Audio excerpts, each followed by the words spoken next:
Hi, I'm Mitch Gallagher from Sweetwater, coming to you from a very special location. They've been gracious enough to allow us into the Village Studios here in West LA. It's an amazingly historic facility. We've got Tina, who manages the Village. Thank you so much for spending time with us today. No, it's my pleasure to have you guys by. Yeah, what an amazing place. Amazing. Oh, thank you very much. Yeah, I can't wait. You're going to give us a little tour of some of the rooms and check things out here. But tell us about the studio. It dates back almost 100 years now, right? Well, the building itself dates back Right. about 100 years. It used to be an old Masonic temple built in 1920. So yeah, it's a very old building. And then in 1968, Geordie Hormel, who was the heir to the Hormel meat fortune, but a composer himself, built the first studio as Studio A, and the history just kind of speaks for itself after that. Right, so we just kept adding rooms and people requested things and artists would come in and want a studio or whatever, and so we just built rooms to accommodate them? Exactly. So Studio A was his own studio that he built as a private studio, and then he just kind of started building and building as the popularity of the Village grew and grew, and eventually Studio D, as you'll see later, was built for Fleetwood Mac. Then he bought the whole building and started putting in private studios and renovating the whole building to be a whole facility. Right. It's a unique facility for exactly that reason, that you have the public studios, for lack of a better way to say it, or the studios that are available to artists coming in. But then there are dedicated private rooms that engineers, producers, composers stay in permanently, basically. Exactly. Yeah, it's a unique community that it builds doing that. It's definitely a very unique community, and it's very cool to be in the middle of all of this and seeing everybody create and also collaborate sometimes. Right. Once they get to know each other and kind of cross-germinate between studios. Right. We were talking earlier and we were like, well, what artists should we mention, or what films should we mention? And basically we just, everything. Yeah. Everything and everybody has been here, right? Yeah, a lot of people ask who's been here, and I kind of have to say, well, who hasn't been here? Yeah. Just from our history of being open for 55 years, I think, or Right. yeah, 55. And yeah, it's the span of clientele that we have, artists, composers, productions, and everything. It's really amazing. Like, Right. we're very fortunate to be involved in so many genres of music recording. Right. Right. Yeah. As we'll see as we go down the hallways, and you can see behind us here, a lot of that is documented with platinum albums, and the list of artists just phenomenal. But I'm excited. Let's get started. Let's Okay. check out some rooms. Cool, sounds great. Studio A, this is definitely a classic room.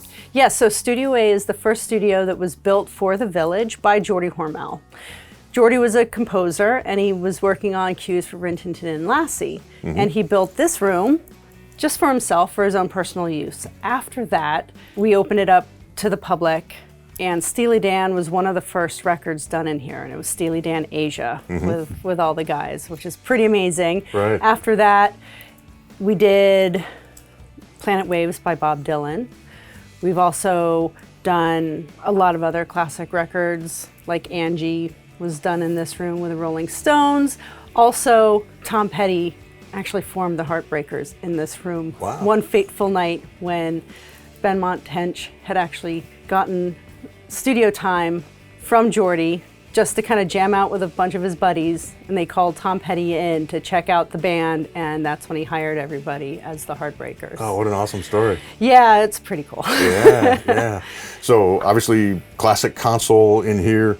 Does the gear live in here, or does the gear kind of rotate in and out all the different rooms? The gear usually rotates in and out. Anything that's in this area that's kind of floating gear that's not in racks, we have this accessory rack kind of duplicated in all three of our major rooms. Okay. So we've got kind of the compressor rack, just so we have kind of some similarities throughout the three rooms. Right, if so you we can have move to from change room to a room. Yeah, Right, right. exactly. And this console is an 8048 vintage Neve console. We've got 1081s here, a bank of 8 1073s here, and we've retrofitted flying faders in as well. Nice. So. Nice. Just you feel the vibe when Yeah. you come in these rooms, don't you? I mean, it's Yeah. just amazing. Not as big as you'd expect. You know, when you think of a Right. whole band being in here or whatever, but it's just got so much vibe. It's definitely cozy, but also nice and warm, and you know, definitely have a whole suite where we have like the machine room back there, a lounge, and the live room's pretty big too. So people just really dig this kind of vibe. Yeah, well, I can see how you could be creative in here, and of course the live room is fantastic as well. I mean, it's just wow, what an amazing place. Well, thanks.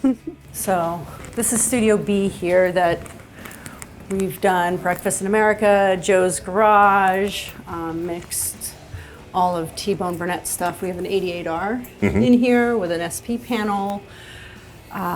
So we've done like all of his film scores. We work a lot with Thomas Newman doing film score mixing in here. So nice. Unfortunately, booked. Well, Can't that's go great in. though. They're working, Yeah, doing that's another great. film score, but Good. maybe later. Yeah. Here's a picture of the mural that's On the outside on the building. Yeah. So this picture was taken right when it was done. Well, here we are with Studio D. Studio D is where Tusk was recorded. We actually built the studio for Fleetwood Mac to record Tusk in here. That's kind of been the Village thing, right? You've always done whatever the artists request. Exactly. So what they did was they got about, I think, a $3 million advance. They came to Jordy and just said, build us a studio so we can record in it. Wow. And that was this end of the building, and I'll show you guys around. That's awesome. 88R console, you got a Neve sidecar over here as well. Yes, yeah. A cool assortment. It is, it's a really great complement because of course we have kind of the newer technology with the 88R and their mic pre's, but then we also have the option of having some 1073s in the mix when we're tracking drums and everything. Right. So when Fleetwood Mac asked for the studio to be built, did they have did they say we want this shape, we want this gear, or did they say build us a studio? No, they actually had some very clear plans of how they wanted to build this. As you can see, it's kind of in the round a little bit. And we've got a piano booth right over here. So the line of sight for everybody, that's kind of what they wanted, was they wanted to be able to see everybody but have as much isolation as possible to get a really modern sounding recording. So that's why they kind of built it in the round. We had Lindsay over here. We had Stevie over there in her booth that we'll show you guys in a little bit later. And then Mick would be right here in front of the echo chamber, which is over to the right-hand side. Right. And this room has always proven to be kind of like a really great instrument itself because of the acoustics and then also the ability for line of sight with all the recordings. Yeah, right. Perfect for a live band situation where you want to get everybody at once. Absolutely, and have everybody, you know, like have the bass player kind of wink at the, you know, at the drummer and have that kind of interaction, even though it's completely isolated. Right. Yeah. Yeah, and then just all the different angles and all the everything in a room like this, just the sound in here is just fantastic. Oh, thank you. Yeah. So you can kind of see the variety of projects we do here. Everything from Finding Dory to 9 Inch Nails. Yep, my favorites. Everything in between and all around. So Studio F originally was built for Fairlight as a demo room for them to sell in the US. Right. After that, we built a vocal booth and used it kind of like as our everything else room, and eventually became more like our digital room, where we had before, when we put in a digital console, not really console, more control surface. We had, you know, the first Avid control surface in here, and then now we have the S6, which kind of goes with eventually putting in an Atmos system, which we just did about 2 months ago.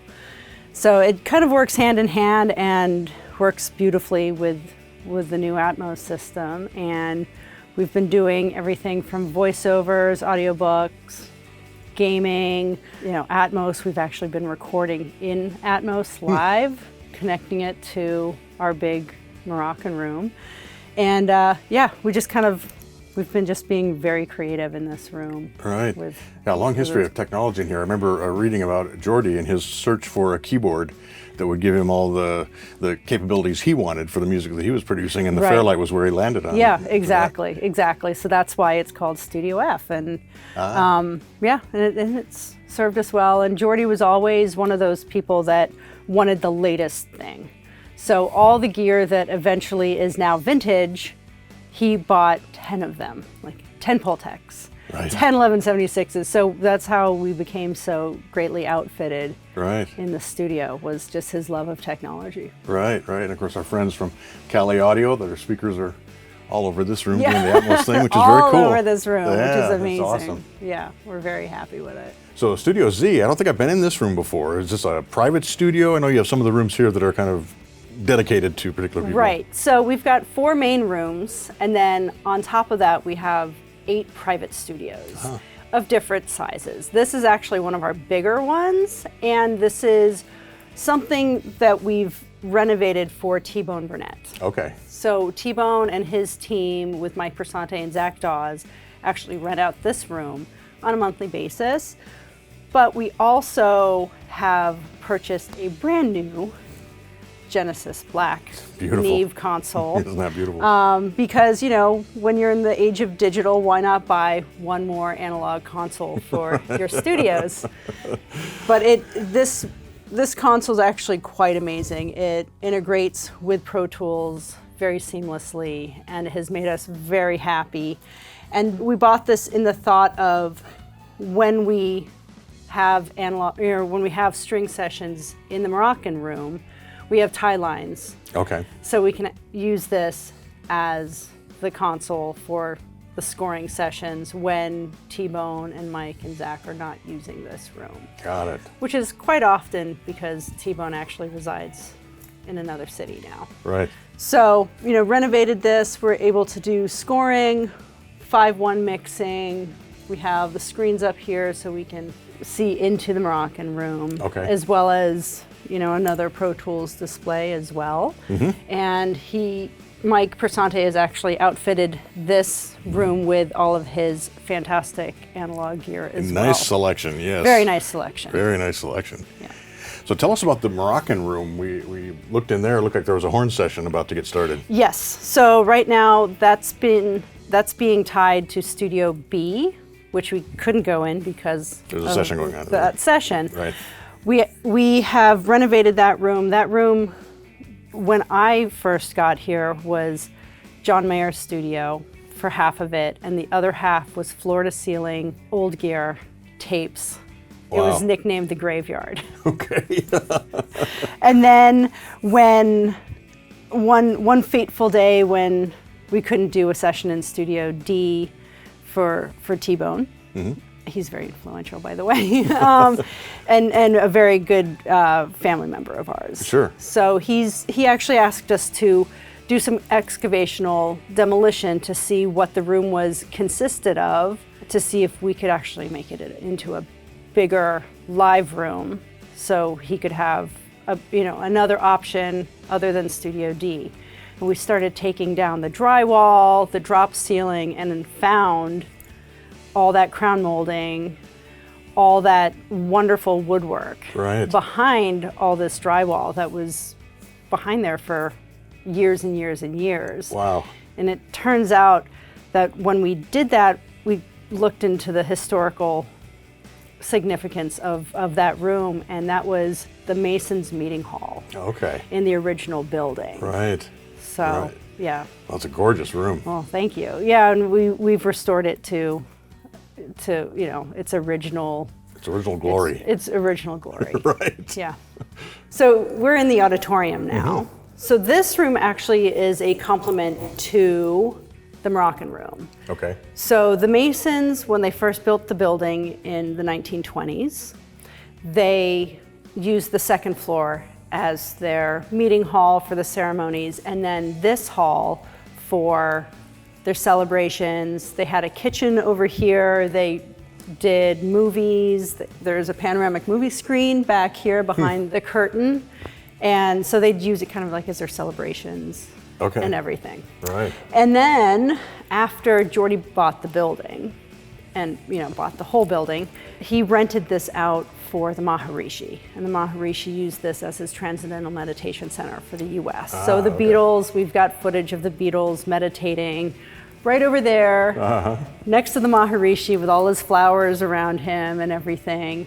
And then after that, we've just kept the building as it is, put in a shear wall because of the Northridge earthquake, but have really kept it the way that it was. And now we do shows here. We've got a stage extension. We've got full PA. We can do shows, parties, events, filming.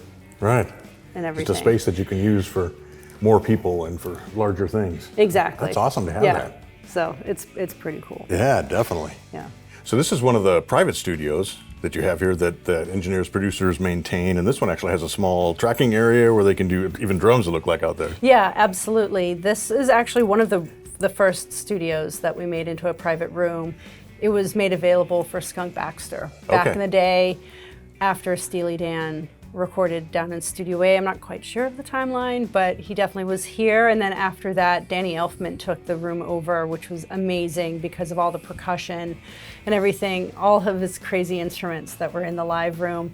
After that, a producer named Noel Zancanella, who works a lot with Ryan Tedder and produces, and actually was an engineer here at the Village for quite a while.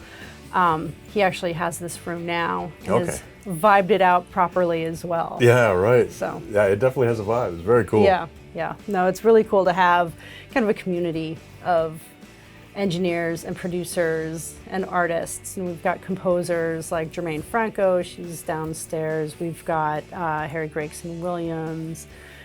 Film scores, right? A lot of films, downstairs is kind of film score alley, I call it. And then, like I said, we have T-Bone, we've got John Alasia, we've got Will Wells and Alex Sutton across the hall as well. So it's kind of like a really cool space of creativity as well, on top of the daily sessions that we have. Yeah, right. That's awesome. It's a cool community. Yeah, definitely. Yeah. Dina, thanks so much for spending time with us today. It's just so fantastic to be in a classic studio like this where you can just feel the vibe in here. Well, it's my pleasure to have you guys here, and I'm happy to share it with all your viewers. Yeah, thank you so much. You're welcome. And thank you for joining us here in West LA. We're at Village Studios. Fantastic place. I'm Mitch Gallagher from Sweetwater.